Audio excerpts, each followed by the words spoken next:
Hay un salmo que esta semana, si usted es de los que hace fielmente el devocional, y cuando digo devocional no solamente es orar, sino leer y estudiar y escudriñar la palabra.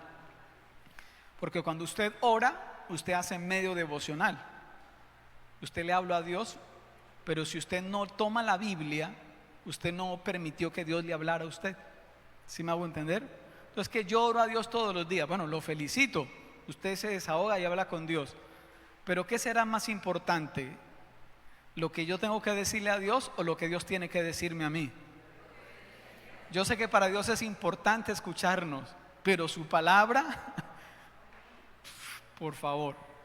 Y esta semana el devocional nos trasladaba a un salmo, el Salmo capítulo 46, el versículo número 1 dice de la siguiente manera: Dios, quiero que toda la iglesia lo lea conmigo, apropiándose de esas palabras que el salmista escribió. ¿Listo?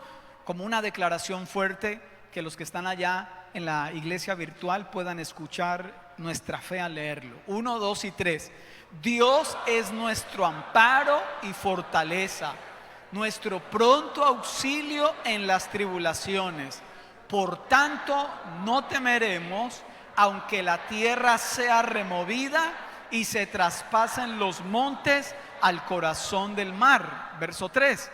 Aunque bramen y se turben sus aguas y tiemblen los montes a causa de su braveza. Esa otra parte no la lea, pero cuando usted lo encuentre en los salmos, significa, hey, haz un pare y medita en lo que acabaste de leer. Eso significa la palabra Selah. Y no sé si a usted le parece muy pesimista el salmista, porque el salmista dice: aunque tiemblen los montes, aunque los montes se trasladen al corazón del mar. Tremendo. Entonces yo me preguntaba, si hubiera, en ese momento que estaba leyendo, yo me preguntaba, ¿qué pasaría si sucediera un temblor en este momento? ¿Cuál sería? A ver, les pregunto yo a ustedes, ¿cuál sería su reacción? No hablemos de un temblor, hablemos de un terremoto. Porque aquí lo que acabamos de leer dice: aunque se estremezcan. ¿Sí? ¿Qué es lo que nosotros generalmente, o más bien los expertos, bomberos, Cruz Roja y todas estas personas que trabajan con estas labores tan difíciles, qué es lo que aconsejan cuando hay esos tiempos tan difíciles, cuando hay un temblor, un terremoto? Guarde la calma. Guarde la calma. Por eso, leyendo ese salmo, se me vino a la mente un título, y el título de la palabra es este: estado de conmoción interior. Busqué en el diccionario lo que significa la palabra conmoción, porque lo vamos a leer ahorita más adelante en ese salmo que habla esa palabra, conmoción. Conmoción significa un movimiento o perturbación violenta del alma o del cuerpo. Otra vez, movimiento o perturbación violenta del alma o del cuerpo. De pronto los que ven noticias, hay una frase que ha venido sonando en las noticias en estos tiempos, con lo que está pasando todavía. Ya creo que llevamos más de un mes, una situación muy difícil que está viviendo en la región del Catatumbo, donde hay una guerra armada, un conflicto armado entre varias disidencias, ELN, en fin. Y el presidente, él tomó una decisión y decretó un estado de conmoción interior en esa región. Y yo me di a la tarea, ¿qué significa que un estado de conmoción interior? Y es una medida que no es normal que se tome, es una medida excepcional que se puede declarar en Colombia cuando hay una grave perturbación en el orden público, y eso está vigente desde que se creó la Constitución de 1991. Entonces, ¿qué se puede hacer con la conmoción interior? Entonces, el presidente de la República apoyado con todos sus ministros, adoptan medidas excepcionales para contrarrestar las amenazas que hay a la seguridad interna en el país. Acciones militares, expedir decretos, en fin. Entonces cuando de pronto allá en la región del Catatumbo, el ejército que había, la policía que había y todas las entidades que tienen que ver con la seguridad no pudieron contener dicha situación, entonces el presidente decretó ese estado de conmoción interior para hacer frente a la situación, porque había una amenaza a la estabilidad institucional, la seguridad del Estado y aún la convivencia ciudadana. Estado de conmoción interior.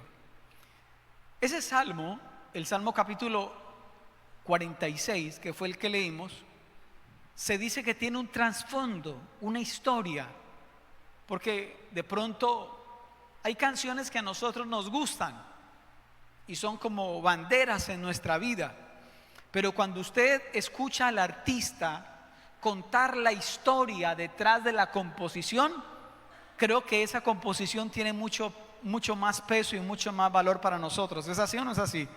Entonces el contexto de ese salmo, escucha acá, es que la nación de Israel muchos años atrás se había dividido, había sufrido una división, como lo que en un tiempo aquí en Colombia era la Gran Colombia, pero después hubo una separación y ya entonces quedó Venezuela aparte, Colombia aparte, en fin. Entonces hubo una división entre el reino del norte, Israel, y el reino del sur, Judá. El reino del norte hizo lo malo delante de Dios, no se arrepintió, no se portó bien, y Dios le dijo: arreglen sus caminos, arrepiéntanse, yo los amo mucho, pero porque los amo no los voy a dejar sin castigo si no se arrepienten. ¿Sabía usted que la Biblia dice que el padre que ama a su hijo lo disciplina? Y Dios también nos ama y por eso en algunos momentos nos disciplina. ¿Cuántos son conscientes de eso? Y Dios una y otra vez le dijo a la nación de Israel, pero la nación de Israel no quiso hacer caso. En la nación de Judá se estaba portando menos mal que los del reino del norte.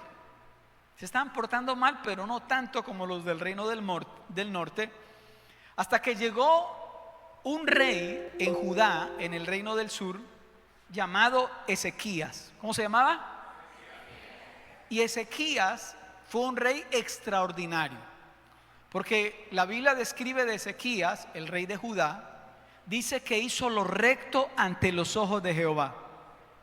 También dice de Ezequías que Ezequías puso en Jehová su confianza. Mire tan bonito eso, un rey poniendo su confianza ¿en quién? En Jehová. ¿Cuántos aquí hemos puesto nuestra confianza en Dios? Entonces, a causa de que fue un rey que obedecía a Dios, tenía temor de Dios, confiaba en Dios, dice que Jehová estaba con él. Una cosa es que yo diga que yo estoy con Dios, pero más bonito es cuando Dios dice: yo estoy con usted, ¿cierto que sí? Dice: y Jehová estaba con él. Y él le creyó a Dios y dijo: Dios nos ha llamado para ser libres, no tenemos que estar más bajo el yugo del imperio de Asiria, porque los asirios los tenían subyugados, tenían que pagar impuestos, tributos muy altos para dárselos al reino de Asiria. Entonces Senaquerib dice: no, eso no es lo que Dios quiere. Y Ezequías le mandó a decir a Senaquerib, rey de Asiria: no pago más impuestos, voy a dejar de tributarle. ¿Qué creen ustedes que cómo se puso Senaquerib, el rey de Asiria? Sí, se puso muy bravo, muy enojado. Ahora escuche esto. Ese rey Senaquerib de Asiria invade a Israel, el reino del norte. O sea, el paupao de Dios fue quitar su protección de la nación de Israel, y vinieron los asirios y hasta acabaron hasta con el nido de la mascota. y algunos se lo llevaron cautivos para Siria. Judá debía haber aprendido de eso. Hay un dicho que dice: nadie aprende sino por cabeza propia. Y tiene que ser uno muy bruto para aprender por cabeza propia. ¿No es más fácil aprender por otros? ¿No es más fácil aprender por cabeza ajena? Y decir: ay, mire, fulano, mire cómo iba ay, mire cómo le fue. Entonces yo mejor no me voy por ese camino. Entonces Judá parece que era de lo que pensaba: no, entonces yo tengo que pasar por lo mismo que Israel. Ojo acá, no se pierda de la historia. Sennacherib invade la nación del norte. 10 años después viene Sennacherib contra la nación del sur, donde el rey era Ezequías. No se le olvide ese nombre. Era Ezequías. Y se va en rastre contra el reino de Judá. Conquistó varias ciudades fuertes, pero aún no había conquistado la capital de Judá, que en ese tiempo era Jerusalén. Así que Ezequías supo lo que había pasado con el reino del norte, que el rey Sennacherib había sitiado durante 3 años. Ojo acá, mire la paciencia de ese tipo. Durante 3 años había sitiado a la capital de Israel llamada Samaria, hasta que los doblegó. Entonces ahora viene ese tipo Sennacherib y viene y sitia a la capital de Judá, Jerusalén. Y entonces allá Ezequías tiene una conmoción aquí, al interior, en su corazón. ¿Cuántos aquí lo han vivido en su vida? Pues una situación inesperada, una noticia que usted no quería escuchar.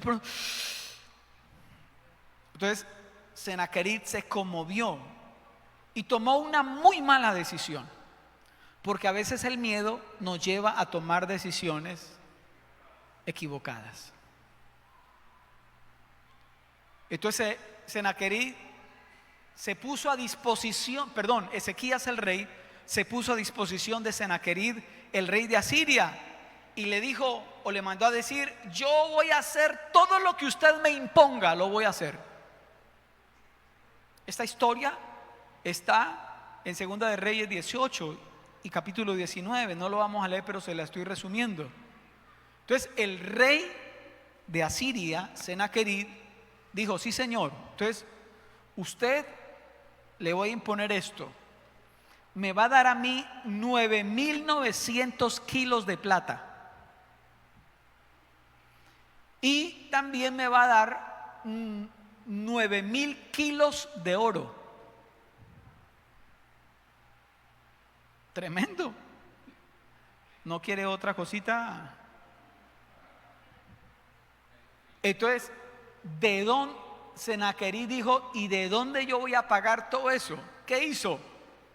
De lo que había en el palacio, en la tesorería del palacio, sacó plata, la plata que había, el oro que había, y no alcanzaba. Entonces dijo: ¿y de dónde más yo saco?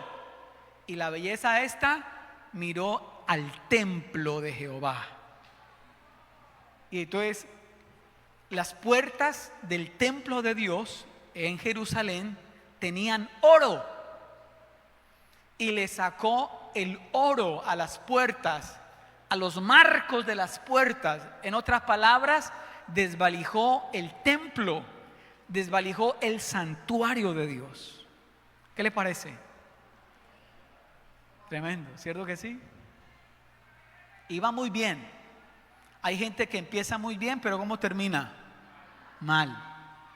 Hay gente que en la vida empieza mal, pero ¿cómo puede terminar? Bien. Y Sennacherib empezó bien, pero aquí no iba por buen camino. Ezequías no iba por buen camino. Ahora, imagínense que yo me cruce con Ezequías en el camino y le diga: Ezequías, ¿y usted por qué fue a hacer eso con los tesoros del templo? Bueno, hágalo con lo del palacio, pero el templo de Jehová. De pronto Ezequías hubiera respondido como a veces respondemos nosotros, y hubiera dicho, pues tocó. ¿Ha escuchado esta respuesta? Pues ¿qué más iba a hacer yo, pastor?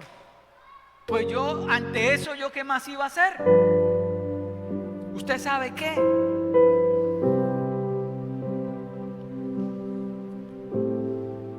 Entonces él pensó que ya se iba a quitar a Senaquerib de encima. Senaquerib recibió todos esos tesoros. ¿Y usted cree que Senaquerib se dio por vencido y se fue? No. Fuera de que ya tenía ese oro y esa plata, entonces ahora le hace un reclamo y le dice: ¿usted por qué se rebeló contra mí? ¿Usted por qué dejó de pagarme tributos a mí? Y le hace varias preguntas. ¿Usted por qué se sintió tan seguro de ganarme a mí? Dígame, ¿usted en quién confía que se atreve a luchar contra mí, el rey de Asiria? Era provocador el tipo. Entonces, eso lo estaban hablando allá en las afueras. Se lo están hablando a unos dirigentes que el rey Ezequías envió para hablar con ellos. Y entonces esos dirigentes le dijeron a ellos, dijo, no hable en el idioma de Judá, porque la gente que está allá en los muros está escuchando y le va a dar miedo. Hablemos mejor en arameo. Yo dije, en arameo, pues que escuchen todos y que sepan que van a padecer de hambre y de sed, que van a tener tanta hambre que se van a resultar comiendo su propio estiércol, y van a tener tanta sed que se van a resultar tomando sus propios orines.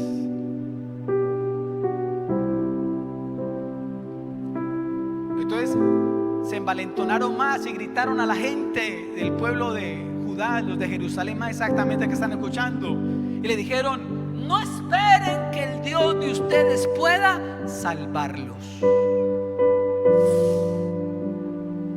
Tremendo, ¿cierto? ¿Se hubiera usted conmocionado?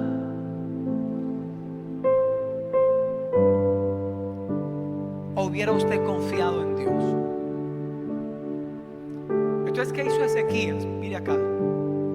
Ezequías lo que hizo fue que de dolor, y esta era una expresión que se usaba mucho entre los judíos, de dolor rasgó sus ropas como una señal de tristeza y de impotencia. Y entonces envió a 2 sacerdotes ancianos ya experimentados, los envió a la casa de un profeta de Dios llamado el profeta Isaías, con una razón, diciéndole: hemos perdido las fuerzas y estamos completamente desanimados. ¿Qué habían perdido? Estaban completamente ¿qué? Desanimados.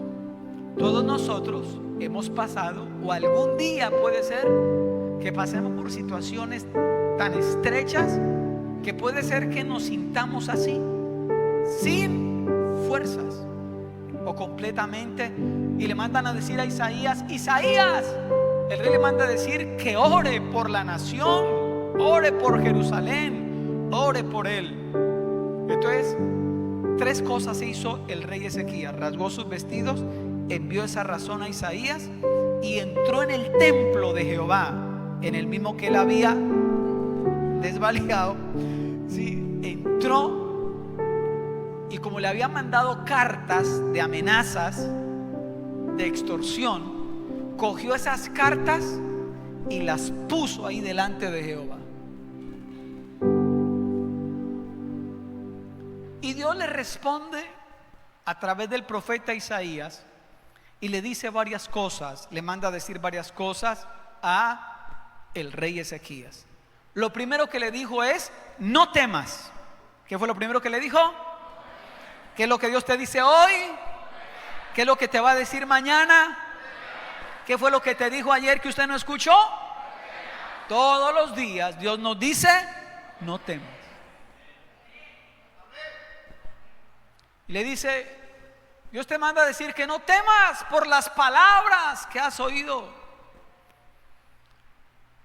La Biblia dice en el libro de los Salmos, dice que no tendremos temor de malas noticias. ¿Hola? No significa que no haya malas noticias en la vida, pero la Biblia dice que no tendremos temor de malas, ¿qué? Noticias. Hace unas semanas estábamos visitando a alguien y nos encontramos allí con una familiar de esa persona que estamos visitando. Es una señora, ella no vive aquí, y tenemos una muy bonita amistad. Me gusta dialogar con ella. Entonces estaba contando una experiencia y decía, me contaba, o nos contaba mi esposa a mí, cómo ella de un momento a otro se cayó. Algo se reventó aquí en la cabeza, tuvieron que operarla, en fin, una serie de cosas. Entonces decía, y yo digo, pero ¿por qué? Le pregunté yo. Entonces me dijo, porque cuando ese tiempo de la pandemia, un día llegó mi hija y llegó diciendo, ay mamá, yo no sé, yo siento como que me siento como que parece que yo tengo COVID. Y entonces ella, al escuchar eso, en lugar de imaginarse lo mejor, se conmocionó y se imaginó lo peor. O sea, y ella lo contaba riéndose. Entonces yo le dije, entonces usted, tan pronto su hija le dijo que tenía COVID, entonces de una vez usted se le imaginó el ataúd. Me dijo, sí, pastor. Y se me alteró todo, pastor. Sí. Y a los pocos minutos, ¡pah!, cayó.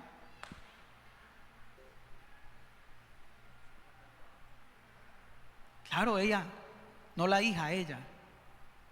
Algo pasó. Se alteró allí sus conexiones del cerebro, algo pasó. Cayó, se desmayó, se golpeó, tuvieron que operarla. ¿Hola? Entonces, ojo acá, iglesia. Dios le dijo a Isaías, no temas por lo que has oído. Dígale a alguien de confianza que está a su lado, dígale, Dios le manda a decir hoy que no tema por lo que usted escuche. Si es de más confianza, sacúdelo un poquito y dígale, no tema. ¿Qué más le sigue diciendo Dios al rey Ezequías? Le dice, ellos me han blasfemado. O sea, como quien dice, ellos no están metiendo con usted, ellos están metiendo conmigo. Y también le dice esto, he aquí, escuche lo que dice, he aquí yo pondré en él, o sea, en Sennacherib, rey de Asiria, pondré en él un espíritu y oirá un rumor y volverá a su tierra y haré que en su tierra caiga espada, por cuanto su arrogancia, ¿su qué?, ha subido a mis oídos. Entonces yo pondré mi garfio en su nariz y mi freno en sus labios y lo haré volver por el camino por donde vino. Por el camino por donde vino, por ese mismo camino volverá y no entrará en esta ciudad. Y lo selló diciendo, dice Jehová.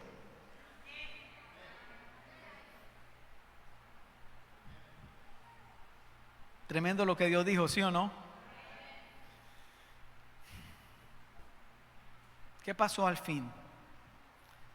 Pues que salió Sennacherib, le tocó devolverse porque oyó un rumor.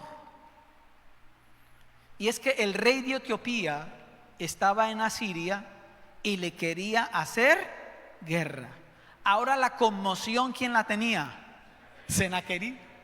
Entonces dijo, yo me tengo que devolver para mi tierra porque van a invadir mi tierra. Y escucha acá, esa noche donde los cogió a la noche y estaban acampando, la Biblia relata que el ángel de Jehová salió en la noche y aniquiló 185,000 soldados. O sea, a la mañana siguiente vieron fue la devastación. ¿Qué tuvieron todos? Conmoción. Sennacherib logra llegar hasta la capital de Asiria, llamada Nínive, y mientras está en el templo de su dios Nisroch, adorándolo, la Biblia relata que sus dos hijos llegaron, o dos de sus hijos llegaron y lo mataron a espada en el mismo templo en el cual él estaba adorando a su Dios. ¿Se metió con Dios?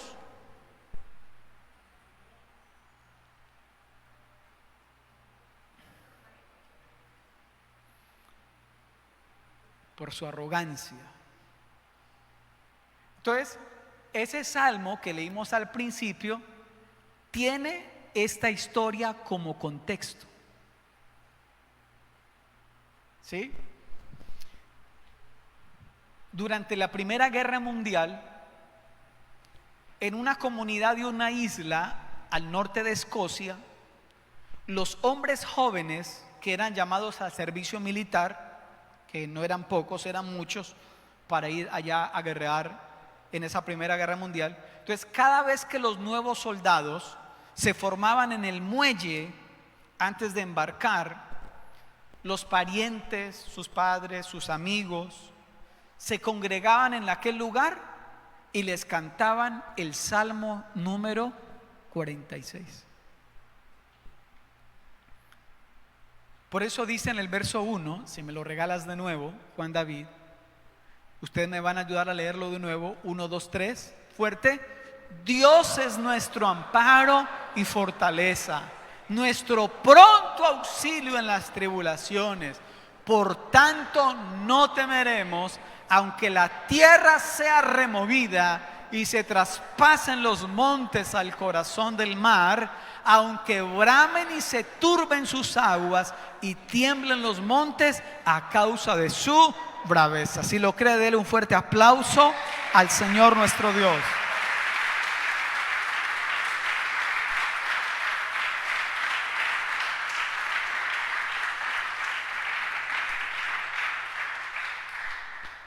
¿No le parece que el salmista dibuja un escenario muy sombrío en esos versículos, cierto? Porque mire que dice, aunque la tierra sea removida, se traspase los montes al corazón del mar. O sea, difícil la situación. Pero yo prediqué hace años un sermón titulado de esta manera. Lo titulé Esperando lo mejor, preparados para lo peor. Levante una mano, diga esperando lo mejor.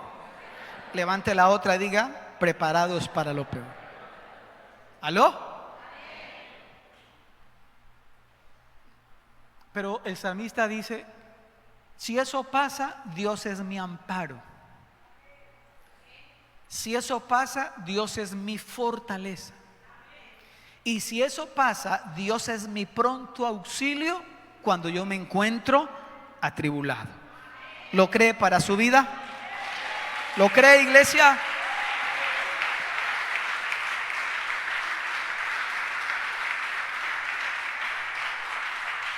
Y sigue diciendo el Salmo en el verso 4, dice, del río sus corrientes alegran la ciudad de Dios, el santuario de las moradas del Altísimo. Y entonces yo dije, pero raro que dice que las corrientes que alegran la ciudad de Dios, si Jerusalén no tiene ríos, que es la capital y es la ciudad de Dios. Pero entonces en Isaías me encontré que lo que quiere decir el versículo es que, escuche, es esto: todo lo que un río es a una ciudad, lo es Dios para los que en Él confían. Dicho de otra manera, Dios es la fuente de nuestra vida, Él es la fuente de nuestra confianza, Él sacia nuestra sed. Jesús dijo: de cierto digo que los que creen en mí, o aquel que cree en mí, de su interior correrán ríos de agua viva.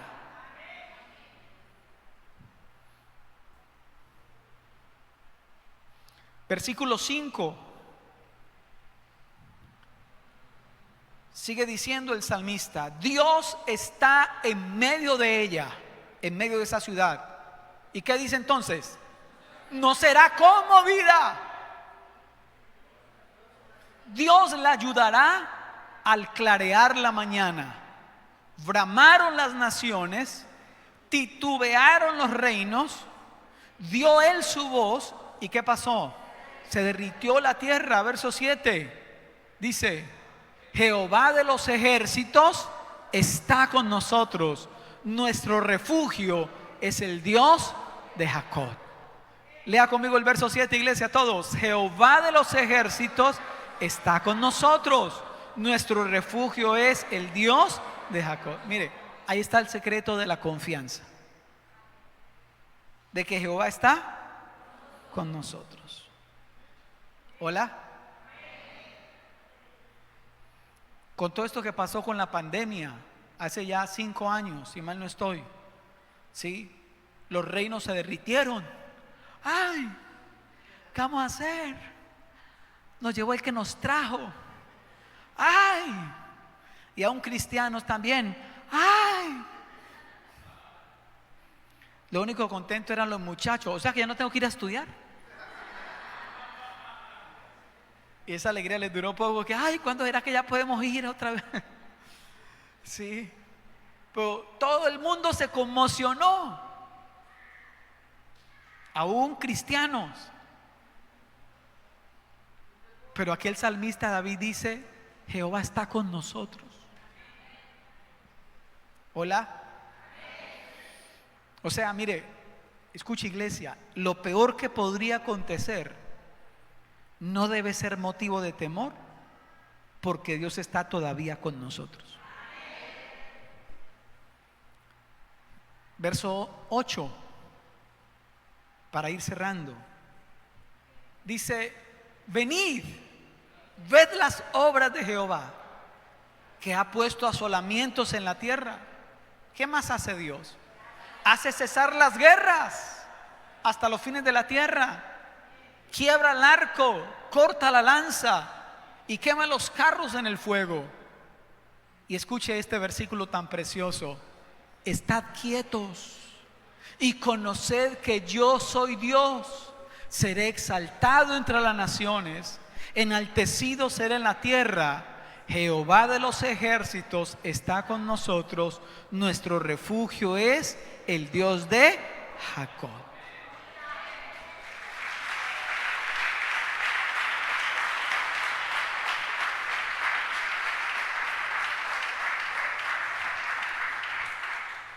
Entonces, en el verso 10 que leímos, Dios dice: estad quietos.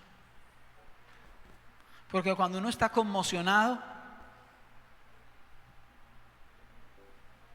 uno no tiene quietud ni física ni en el alma.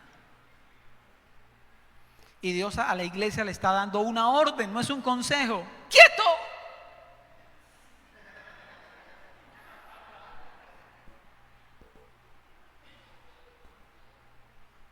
Así como dice Bertica: se me calma y se me peina. Quieto.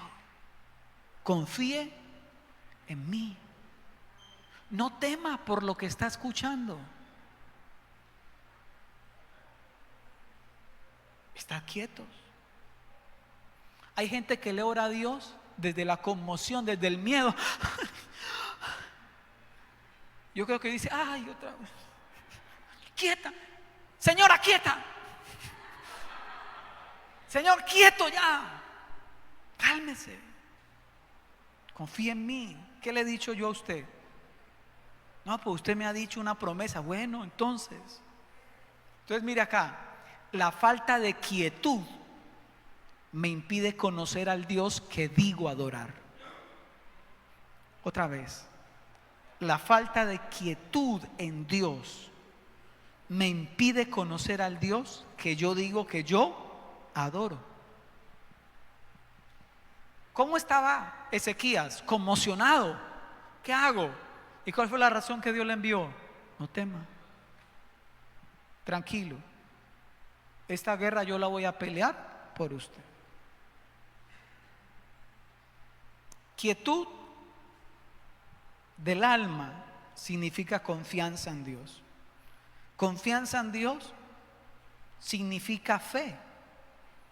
Y la fe me hace agradable delante de Dios. Porque la Biblia dice que sin fe es imposible agradar a Dios. Y al fin y al cabo, la quietud o la confianza o la fe resulta para Dios en un acto de adoración.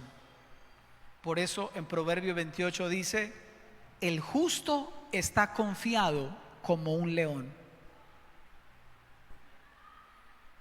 El león no es el animal más alto de la selva, pero es el rey de la selva. ¿Es el más pesado de la selva? No, pero es el rey de la selva. ¿Es el más fuerte de la selva?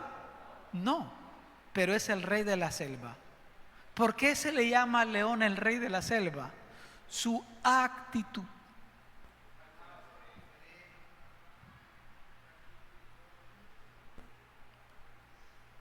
Por eso el proverbista comparó al justo y dijo: el justo está confiado como un león.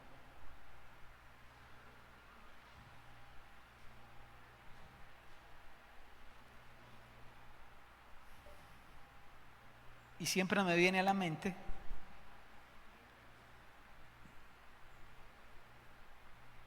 cuando Jesús le dijo a los discípulos: vamos todos en la barca.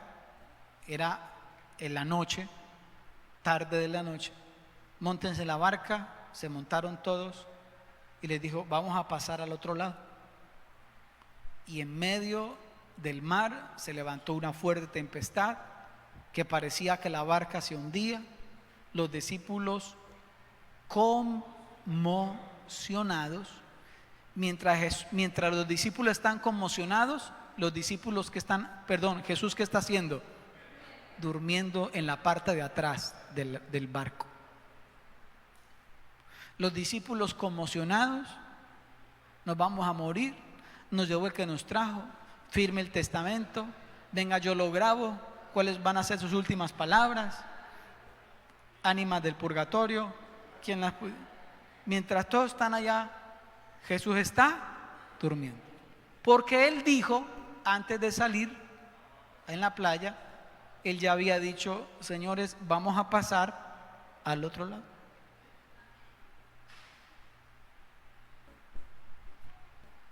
Y pasaron al otro lado. Así que evitémonos gastritis y otra serie de situaciones y hagámosla más fácil y confiemos en lo que ya Dios nos ha dicho en su palabra. Pueden haber personas aquí o a través de la transmisión que están pasándola mal. La barca se está moviendo mucho. Hay una agitación alrededor de ustedes. Pero el hecho de que hay una agitación alrededor no significa que mi alma tenga que estar agitada, sino que nuestra alma tiene un ancla con una gran profundidad o con un largometraje que está allá, y no importa, puede venir lo que venga, pero mi fe, que actúa como un ancla, está ya depositada en la palabra de Dios. Porque cielos y tierra pasarán, pero su palabra jamás pasará.